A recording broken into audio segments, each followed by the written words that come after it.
All right, Facebook Live. What's up? This is Luke with the Live Great Lifestyle. Hopefully you can hear me. I'm not sure.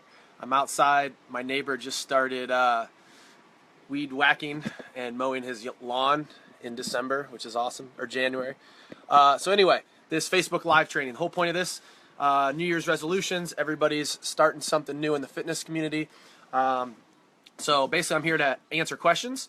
I have 4 things I'm going to touch on today, but then if you have any specific questions, I'm happy to answer them. So think of this as like a free Q&A. I already had a bunch of people ask me questions online, so I'll touch on those. But somebody give me a thumbs up if you can actually hear me. Terrell, I see you're on. Ari, you're on. Let me know if you can actually hear me because I have no idea if I'm just talking to myself right now. So give me a yes or a thumbs up if you can hear me. All right, thumbs up. Looks like we're being heard. Love it. All right, I'm going to give it just a couple of minutes to get some people on. But again, point of this, hopefully to shortcut if you're doing some New Year's resolutions in the fitness community, save you some headache, save you a little bit of time, give you some best practices, kind of where I see some people fail with their, not necessarily New Year's goals, but just fitness in general. And then I got a bunch of questions from a lot of people. And I'm going to run through those fairly quickly. And I'm going to talk a million miles an hour because I do normally, and I'm drinking caffeine and I normally don't. If you have specific questions, feel free to put them in the chat box and I'll answer what I can. So, all right, let's hop into this. So 4 kind of mistakes that I see people make when they're starting out on this kind of health and fitness, weight loss, New Year's journey, if you will. The first one is going out and jogging. So right now, like if I just walk out on the street, I will see people jogging in this attempt to lose weight, which I can appreciate and admire the drive, but it's probably not your best approach. So people are kind of surprised to find out with a lot of the clients that I work with, I actually don't have them do traditional cardio in the sense of what people think of cardio, going and getting on the treadmill. I'm actually blessed to live, obviously, where it's nice, 24/7. And you could go outside and jog, but the reality is most people don't enjoy jogging. And I can't think of a worse strategy to start your New Year's resolution or New Year's weight loss plan to go do something you genuinely do not enjoy doing. On top of that, jogging really isn't going to be that beneficial. It doesn't burn as many calories as most people think. Your body is going to become very efficient at doing it. And for many people, it's actually going to be detrimental. It's going to create dysfunction. There's a lot of pounding through the joints. Now, I want to be really clear. There's a difference between jogging, running, and sprinting. So if you think of jogging, you kind of think of that slow plodding along that you can do forever. And this is the activity that most people take up when they start a New Year's resolution, and it's what I want people to avoid. So what can you do real quick? So running and sprinting. The value in running and sprinting is actually fairly high because it requires you to use more muscles in your body. It requires you to understand some mechanics, be able to get hip extension, and there's kind of an art to running. So a lot of people don't realize this. I think it's like 80% of people who start running get hurt, which is kind of crazy. But it's because they actually don't have the underlying strength to carry the mechanics that's required to safely run. So in the running community, what I see most people do, it's called what running experts would call slogging, where they're basically just beating the shit out of themselves by pounding the pavement. And that's what you realistically want to avoid because, again, calorically, it's not that significant. And this is kind of true. You'll see this when you watch like a marathon. So if you watch a marathon, at the end of the marathon, you're going to see a lot of people who manage to slog 26.2 miles, but they're still carrying excess body fat. So again, probably not your best approach. Now, we do need to be active and we want to get daily movement. So rather than jogging and going out and, again, pounding your joints on the pavement, doing something you don't like, that's not that calorically demanding, why not do something you enjoy that's just low-level movement? Now, I know I'm at an advantage right here, and this is why I'm filming this outside to rub it into all my Midwest people back home, how nice it is here. I'm at an advantage in that I have, 24/7, I can get out and do something active, and obviously in the Midwest where I'm from, maybe a little more challenging right now. But the reality is there's tons of activities that you can do that would supplement the benefits of jogging, whether it's for your cardio or, again, to burn calories, and you're probably going to like it. So I actually wrote an article on the Huffington Post with 15 of these ideas, and I'll just throw you a couple. You go do tango lessons. You could go to the trampoline gym with your kids if you're in the Midwest and it's winter. Again, salsa lessons. You could go do jujitsu, go hike, go snowshoe, go cross-country ski. There's tons of stuff that you can do rather than just this slow, methodical, plodding along, kind of beating your body down through jogging. So you don't have to jog, but you do need to get daily movement. That daily movement, there's a running guesstimate of 10,000 steps a day. That's probably not a bad estimate, but the reality is your body has this innate expectation for you to move daily, so you do need to meet that. I've worked with clients who work in an office building, and they've still managed to get their 15,000 steps. They're proactive about it. They park further away. They take the stairs. They get up and they move. So you do got to get proactive and actually get movement in, but understand you do not actually have to go do traditional cardio in the sense of slaving away on the treadmill. I don't have any of my clients do it. I personally don't do it. It's just not that rewarding, and there's more, both calorically and from a heart rate standpoint, there's more fun things that you could do. So if you're somebody who you're thinking, all right, it's New Year's, I got to get this going, and you got to run or go jog, you don't have to. So that's number one. Number two, resistance training. So resistance training is going to be the biggest or the most powerful thing that you could probably do to impact your physique. And again, most people's approach to this, I think, is kind of wrong, particularly in the New Year's. You're starting out. You don't need to do 6 and 7 day. What about people who use yoga as their weight loss? Or sorry, I'm reading the question. Or attempting to lose weight. Okay, I'll get to that in a second, Mina. Yoga. I think yoga, well, I'll tell you right now, I think yoga is a great movement practice. So for other people, they might have more of a traditional just stretching routine. But yeah, yoga, I think, is an awesome movement practice. As far as how much weight you're going to lose from yoga, if you change nothing else, obviously not minding your nutrition, I don't think you're going to probably scorch through tons of calories. Although I know many yoga classes now are becoming more upbeat, hot yoga, and a little more powerful than maybe a traditional yoga class. But I would put yoga in more of like a mobility practice than necessarily a movement. So resistance training. So a lot of people right now, you're super pumped up. You're going to go to the gym. You bought the membership, and you're going to do 6 or 7 days a week working out. And again, admirable, great in theory, but realistically, look at your past history. How has that worked for you in the past to just bite off more than you can chew? So let's back that off. And how about think 2 or 3 workouts a week? Here's the cool thing. Most of the clients I work with, and myself included, I'm really only going to work out resistance training probably 2 to 4 times in a week anyway. If you're working out 6 or 7 times a week in the weight room, you're doing more of a bodybuilder split, which if your goal is to get absolutely huge, which I realize most people, that's not their goal, then a bodybuilder split is going to be appropriate. However, if you're looking for more general health and fitness, full body routines are going to probably be more impactful for you, and you're going to save a lot of time. So the reason I like full body routines is I come at this from a lot of the corrective exercise side, and I need to see people be able to tether their entire chain, or most specifically, I want to see things like the scapula be able to be tethered to the pelvis during a movement like a deadlift or a split squat. So the value of full body movements is that it's time efficient. So yes, you're not going to maximize one muscle group, but I want to hit as many muscles within each movement as possible. So again, take an exercise like a split squat. That's one of my favorite exercises. Now, rather than doing, say, a leg day where you work your quads and then your hamstrings and then your calves and your glutes, I'm just going to use a split squat, which is going to hit glute, quad, hamstring. I got a question here. Hang on. Let's see if I can catch it in time. What about trying to drop a lot of fat without losing all strength? Joe, we'll talk about that in a second. Yeah, Joe, I'll get back to you on that. So again, just prioritize. Yeah, split squat's your favorite. Mine too, Mina. And the reason I like that is it's prioritizing lots of different muscle tissue at once. So again, 2 or 3 full body workouts. If you just maximize some of the bigger movements, split squats, pull-ups, push press, deadlifts, single leg RDLs, there's only a few really powerful exercises that you need to do that are going to target almost every muscle on your body. Now, if you're someone who wants to maybe hypertrophy or make bigger a specific muscle, then you can obviously, hip thrusts are good. I use hip thrusts to teach glute engagement, but then I want to move people into more functional stuff. But yeah, hip thrusts are great. What does a split squat look like? Here we go. Split squat 101. I don't know if you can see me. Staggered stance. All the weight is on your front leg. You're moving through the front leg only. Glute driven, quad assisted. Tanya, I'll send you a video.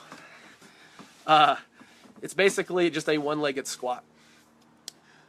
So again, prioritize these big movements. because then you can spend less time in the gym and hit more muscle at one time. And it's a really efficient way to exercise without having to do 6 or 7 day workouts. So if I were to give you a very basic workout, deadlift, followed by split squat, supersetted with an overhead press, followed by a pull-up and a single leg RDL. And it's like there's a full complete body workout. And again, you're actually going to hit small muscle groups like your shoulders, your rhomboids and traps by just having to tether and hold weight back. So those are some of my favorite movements that you could use. The other third mistake I see, and then I'm going to get into, I got one more after this, and then we'll get into some specific questions. Here's a big one that I see that people make the mistake. So again, you're super pumped up, it's New Year's, and you're ready to eat healthy, so you're going to cut carbs. And which is probably a good thing because you're going to start to cut most shit from your diet. So you remove, you've been eating, if you're like me, you ate like crap all Christmas. You can hear it. I'm actually congested and sick because I don't normally eat that stuff. So now you're ready to step it up. So you're going to cut out all the sugar, all the bullshit that you shouldn't be eating, pop, chips. And by doing so, you're pulling out, Mina doesn't believe people train hard enough. I'll touch on that in a second. I'm going to write a note on that.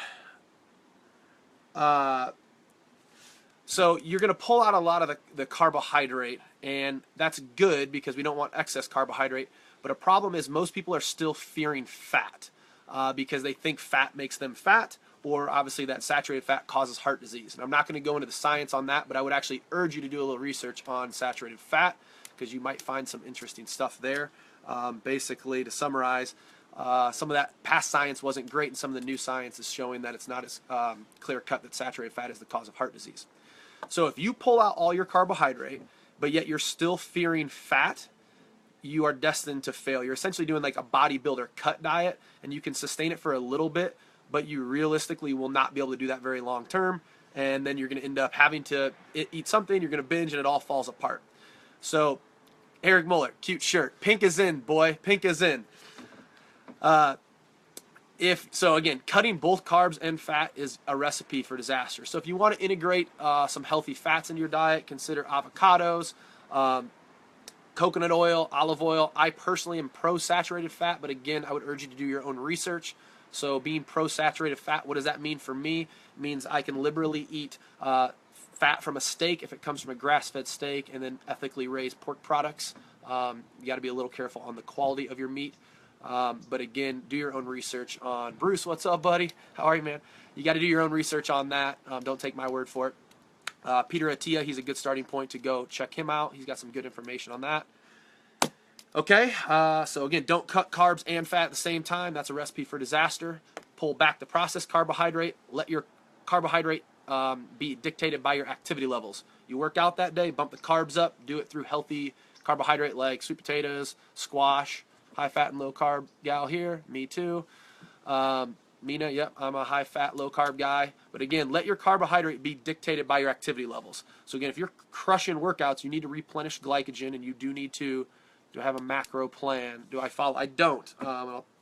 Megan, I don't speak on complex carbs. Okay. We'll touch on that in a second. Macro plan. Okay. Lost my thought there. Seriously, you could have done this indoors with the rest of it. That's why I had to sit out here, man. Look at this. It's like a little jungle. This is my deck. You got to love it, huh? That's funny. Okay, so again, let your carbohydrates be dictated by your activity levels. So again, most people, if you're working sorry, I'm reading a comment. If you're working a desk job, you probably don't require the level of carbohydrate that most of modern lifestyle provides you. So an easy way to think of this is on non-workout days, your carbs go down, your fats go up. On workout days, carbs go up, fats go down. And just keep it that simple. And maybe I'll do a live training on more specifically on that because we can go a little bit more deeper. But that's a pretty general template. Carbohydrates should be dictated by activity levels. Most people need fewer than modern lifestyle is providing with all of processed foods. The last thing, and then I got a bunch of questions I'll hit on that people ask me. The last thing I see is people carrying guilt when they mess up. And this is particularly true in this New Year's because you're all fucking pumped up and you're ready to rock this thing. You got your 6 and 7 day plan and you're just shooting for the moon. And I see this happen a lot where whether it's nutritionally, you have something, you fall off, you binge, or you miss a workout, and this snowball starts to grow where you're literally taking yourself away from these positive actions that you had already brought into your life, rather than just realizing that was just a little bit of a speed bump and you can get right back on the plan. Again, having a plan that's easy to follow, meaning not doing a 7-day workout plan and not doing a low-fat, low-carb diet where you're destined to fail, is probably step one. But then, in addition to that, you need to have some understanding of, hang on, I'm going to read this real quick. Construction worker wants to lose belly fat, diet starts first, but is birth. Okay, Craig, I'm going to get back to you in a second. I think I just muted myself. Give me a thumbs up if you can hear me. I might have just muted everybody. Okay, cool. Still on there? All right. So again, carrying guilt. I think this is probably there we go, thumbs up. One of the biggest issues. And so I tell people all the time, I don't carry guilt if I indulge. Derek, I'm going to talk to you about alcohol. I got your question written down. I don't carry guilt when I indulge. So again, when I buy a little container of Ben & Jerry's, which happens every few months maybe, I eat the whole thing, and I don't carry any guilt. And, I could put it in the freezer because it's supposed to be 4 servings in this tiny little thing, but I know what's going to happen. I'm just going to have to get up 5 minutes later and go get it out of the freezer. So the reason I don't personally carry guilt is I understand how foods are manufactured. And if you had a better understanding of how foods are manufactured, you'd realize you're almost destined to fail. So if you have bags of chips on your counter and you find yourself chronically going back and having some, even though you told yourself you're only going to have one handful, but then you ate half the bag, and you beat the shit out of yourself mentally and you think you're a failure, and then you quit and you just say, all right, I might as well have the pizza.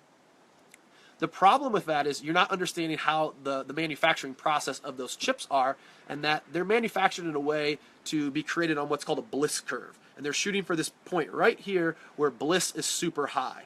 And they've got it down to the texture, the amount of force that it takes on your teeth to make that crunch. They've got it down to how much salt, sugar, fat that has to go in there to make you like it the most.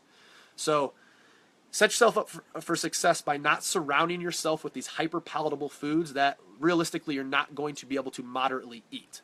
So the best advice I can give you is don't use willpower to try to use moderation in your house, because it's probably not going to happen. Use moderation as a buying strategy. So again, if you want to indulge and you want to have pizza, go buy a single piece of pizza or 2 or whatever it's going to be at your local pizza parlor. Don't have frozen pizzas in your freezer because you're probably going to eat them, and then you're going to carry a lot of guilt, and again, it all falls apart. But if you understand, again, it's unlikely, like most people do it. Most people are going to binge. Most people are going to eat more French fries if they're there. You're going to eat chips if they're there. You're going to eat, I would absolutely crush Reese's, Eric's on here. I will crush Reese's peanut butter cups, or the little whatever those things are, if they're around me. I don't even like peanut butter. I'm just a sugarholic. So what do? I don't surround myself with that temptation, and I exercise moderation, and I use willpower at the store, not in my house. So those are my big 4.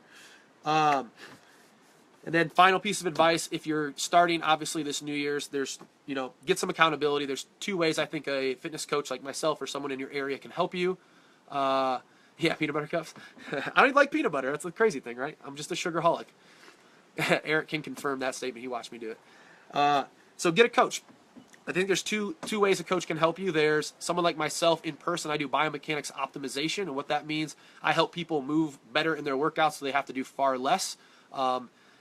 And then the other side would be accountability. That's going to be big for a lot of people. So if you're starting out in the beginning, you can shortcut it a little bit by making sure you're moving very correctly and very specifically through your workouts, and you will get a hell of a lot more out of what you do. And then, of course, some accountability can be useful. All right, so I had a bunch of specific questions come through. If other people have them, you can roll them through. But I wrote down some from some other people when I put that I was going to do this. So hopefully some of these will be useful for you. If you have other questions, holler out. I will try to get to them if I can. So Janae, she said she's busy. She can't commit to an hour every day. What's the best thing to focus on to improve her health? Cool thing, again, you do not have to work out every single day for an hour. You should try to be active. However, and again, active daily movement the best thing you could do to focus on improving your health is going to be the nutrition. Focus on the nutrition, and that's going to be your starting point. Prioritize food over fitness. Health first, fitness second, and that starts with good quality nutrition. Tanya asked about supplements. So here's my take on supplements. There's very few that you need, or there's probably none that you need. Supplements, hopefully my battery doesn't die on you guys. Think of a supplement as something that's plugging a gap, something that you're missing. However, when you look at the marketing of supplements, they're marketed as these wonder products that are essentially, going to transform your physique. You're going to lose weight super quickly. The reality is, look at a supplement as plugging a gap. So here's a few ways, or a few supplements I do like and how they kind of fit that role of plugging the gap. So a protein powder or a protein bar. That's just a very easy way. There's nothing miraculous about taking a protein powder. It's just a simple way to get protein into your system. So say after a workout, you did it on your lunch break, you're busy, you got to get back to a work meeting, you can have a protein bar. It's just think of it as a cheap and convenient chicken breast. It's as simple as that. Nothing special about it. Other ones would be fish oil. So right now, like I'm taking fish oil because I'm a little sick and I have some inflammation happening. Fish oil is a useful tool if you do find yourself eating processed foods, because processed foods are going to be high in the omega-6 fatty acid. Not to get too deep on this, but there's omega-6, which is pro-inflammatory, and then there's omega-9 and 3. And basically, we have this balance of fatty acids. And we don't want to have too much inflammation. And the standard American diet is said to have anything like 10 to 1 or 20 to 1 pro-inflammatory fatty acids to anti-inflammatory fatty acids. What about acai? Acai, I mean, nothing crazy with it. Have it. Nothing like all superfoods. It's just a food. So again, with fish oil, that's a useful one if, again, say you found yourself having a binge and you ate a bunch of chips and there's like some hydrogenated oils or some omega-6 fatty acids coming through your diet. Carlson's oil, do you have a favorite? Megan, I do, and I'll message you about the fish oil. Again, I don't think that you need to consistently take fish oil. I think taking fish oil, to me, is kind of like trying to clear the smoke without putting out the fire. I think you should aspire to remove all the omega-6 from all the foods that have omega-6 fatty acids. I know I'm talking a million miles an hour. It's because I'm in a rush.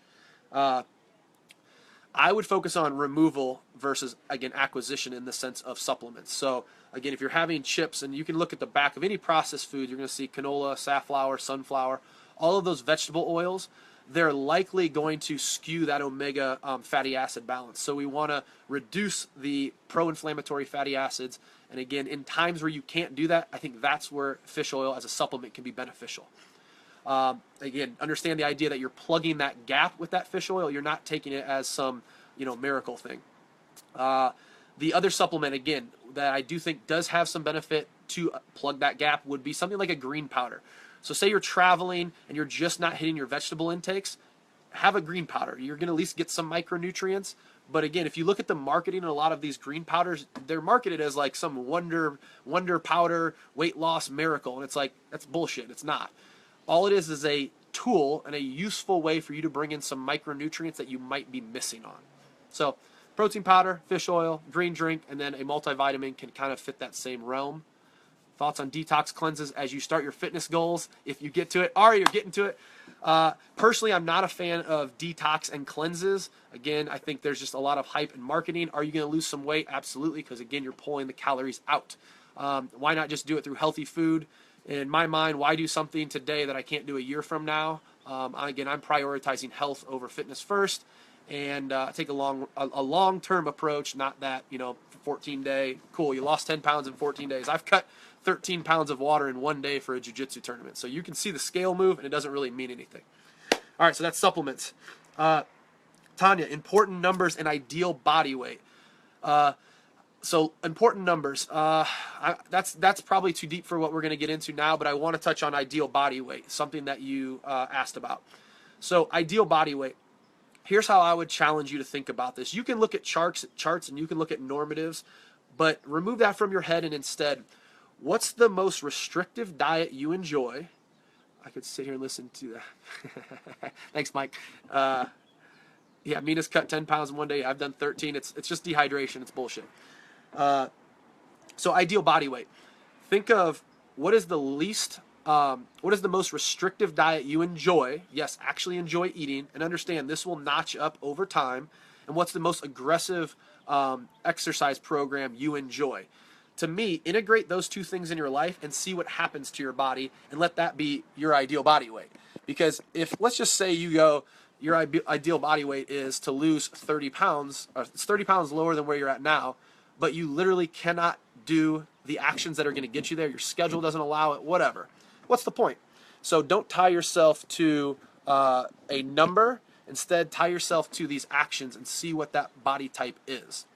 So using me as an example, the nutrition that I enjoy eating, which for most people, or some people would say is maybe overly strict, and the workout regimen that I enjoy allows me to walk around at maybe 7 to 8% body fat. I will year round.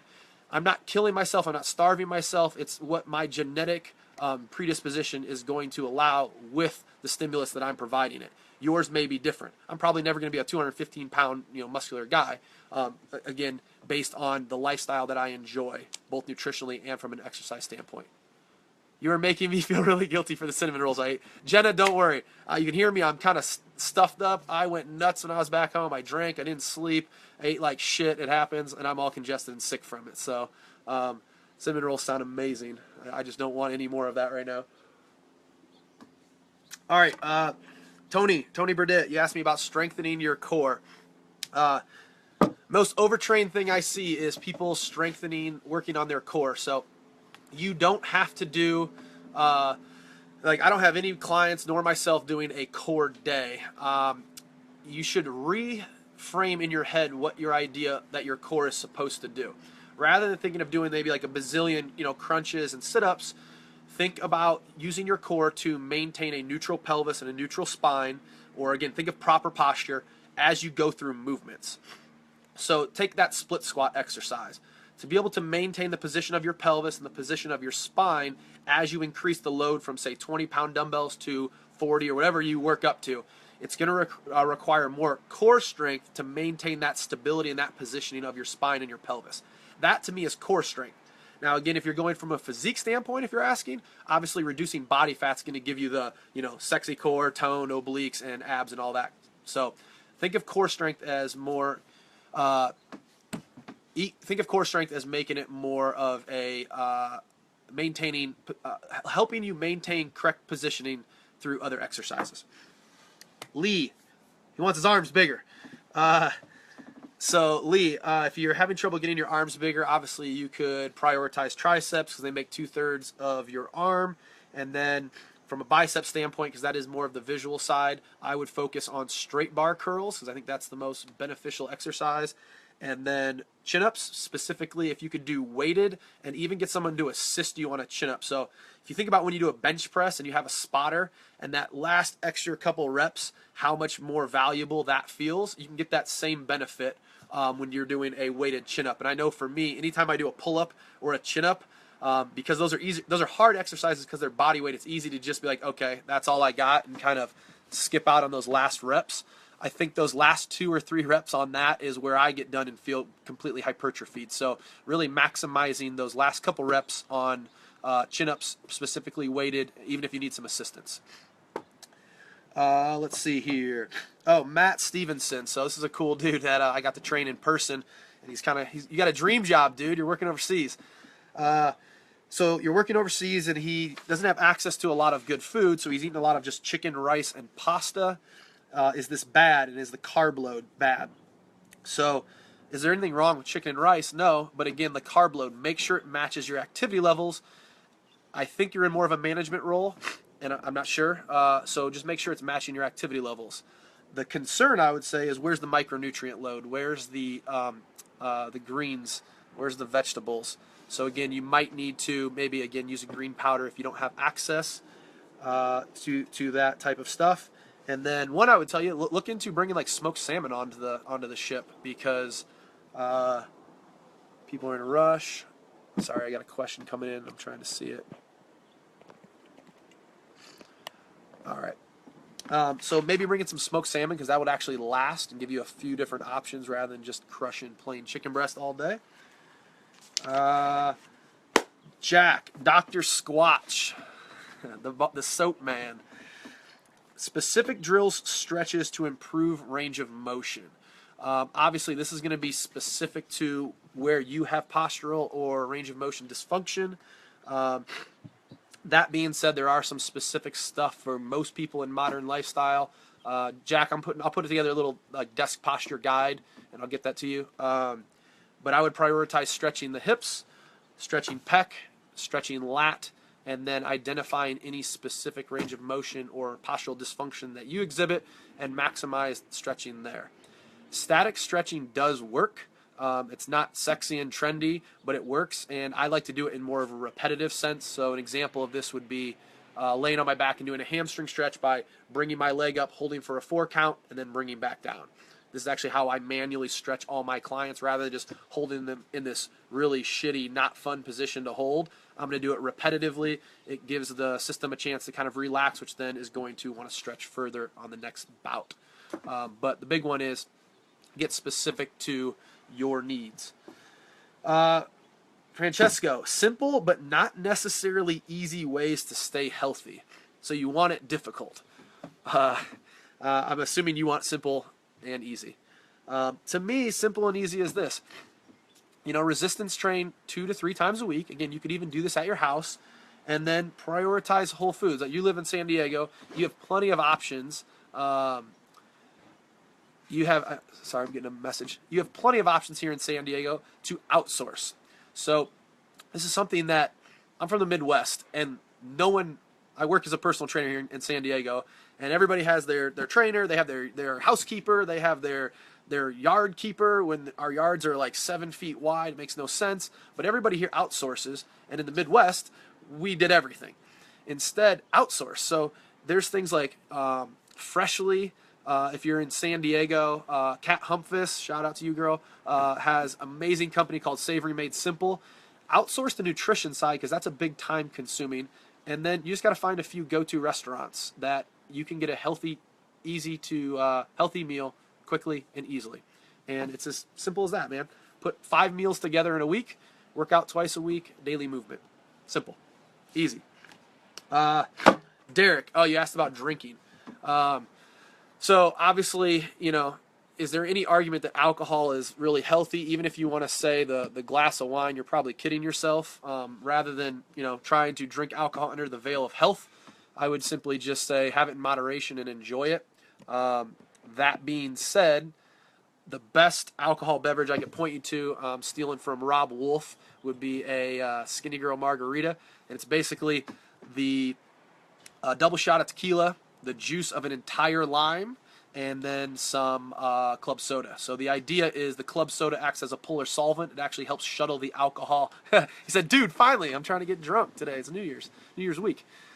So that club soda will act as a polar solvent and actually help pull the alcohol into your system. And then the lime juice will help act as a insulin suppressant so you won't get such a high insulin release. My best advice to you with drinking is I do think for alcohol, taking a 30-day, I'm not big on like challenges, but taking a 30-day challenge where you reset and get an understanding of how alcohol is affecting you, I think is probably a good idea.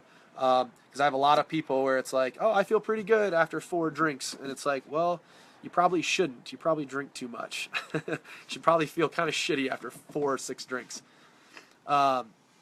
Yes, Mina, it still does convert into the bloodstream. Yep, I agree. But probably the best way to get so the idea with the Skinny Girl Margarita is this. Basically, get your head changed quick. So you get a couple of those in you get your buzz, and then you move on. Rather than, having to nurse through 6 or 8 drinks to get a buzz. So the quicker that you can kind of get the feeling you're going for. And then lastly, remember, alcohol also exists on a bell curve. I think a lot of people fail to realize, like, man, you were at 4 drinks, you're having a great time, you're dancing, you're having fun. And 6 and 7, you really didn't get anything more out of it, but obviously the caloric load is there. So that's kind of my advice on alcohol. All right, those were the questions that people sent me before. If anybody on here has questions, I will gladly answer them. Armando, what's up, dude? There's the 100-pound weight loss man. What's up, brother? So if anybody's got questions, let me know. Otherwise, I'm going to be signing off here. I got 17 of y'all on, so if you got questions, fire away. You can actually see.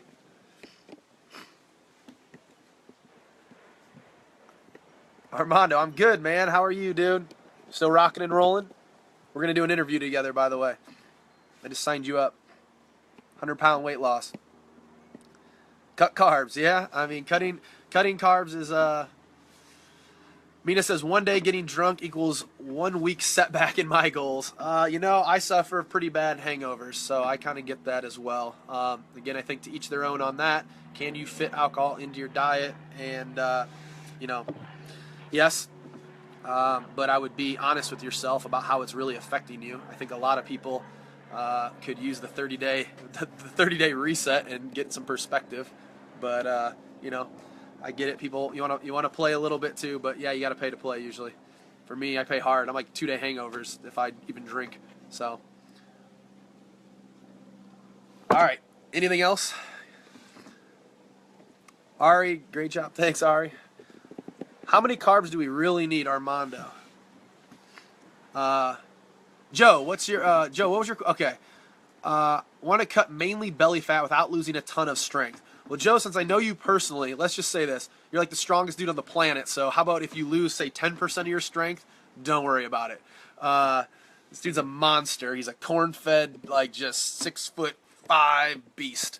So obviously, to lose some weight, you're going to have to, pull some calories out. Will you lose a little bit of strength with that?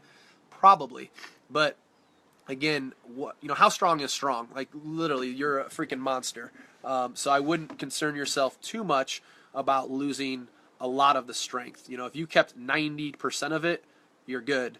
But you are going to have to pull.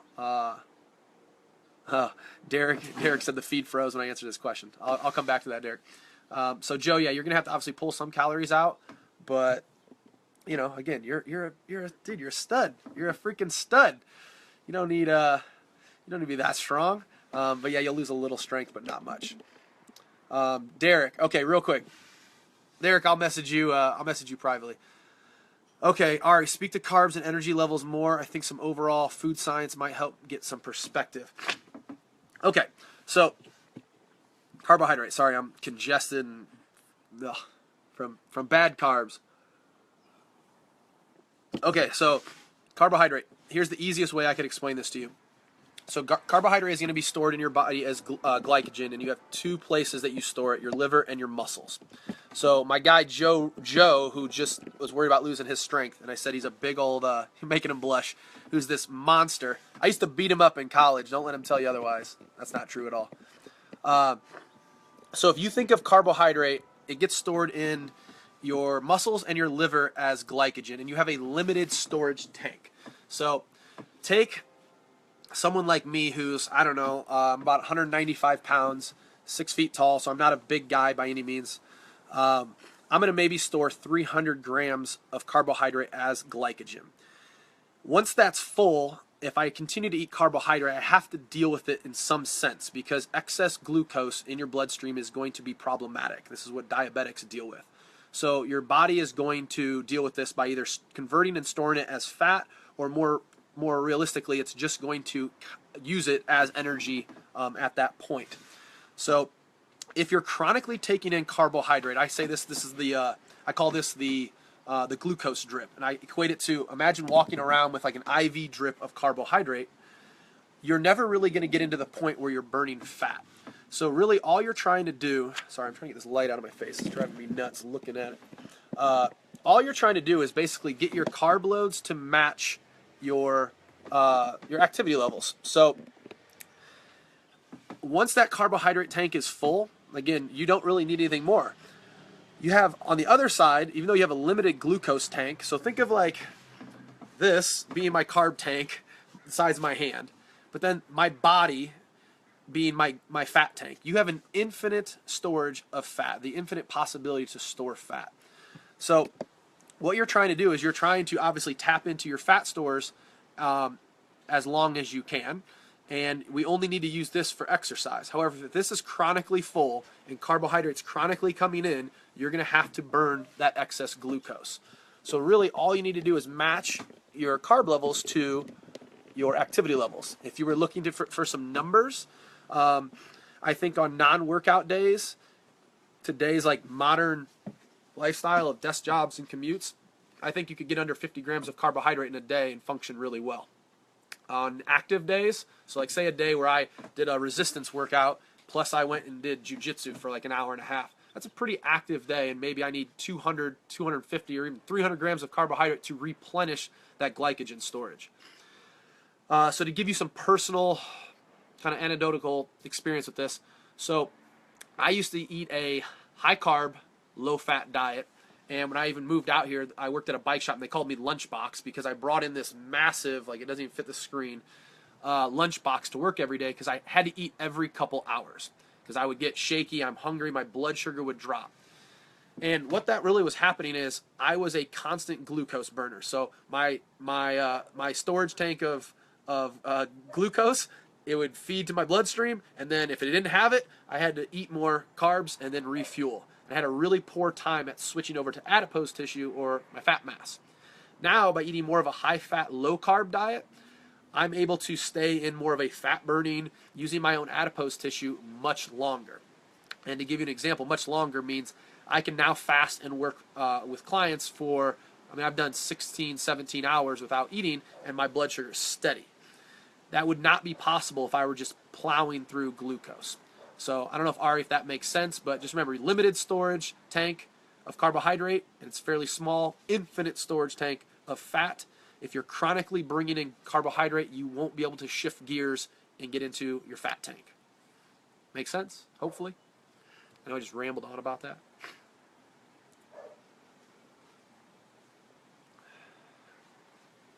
Ari, that was for you. You better respond.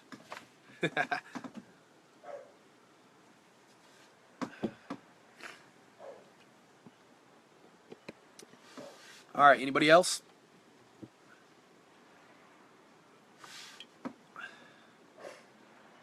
Armando, thanks, dude. Appreciate it. Like I said, we're gonna chat, man. I wanna hear more on your story. That's a inspiring one for sure. Super helpful, Ari. All right, awesome. So yeah, days you don't need much carbohydrate, or days you're not doing much. Pretty simple. So think about your work day. Did you get up, go to the office, drive there, sit on your ass? Probably don't need much carbohydrate. That's most basic way.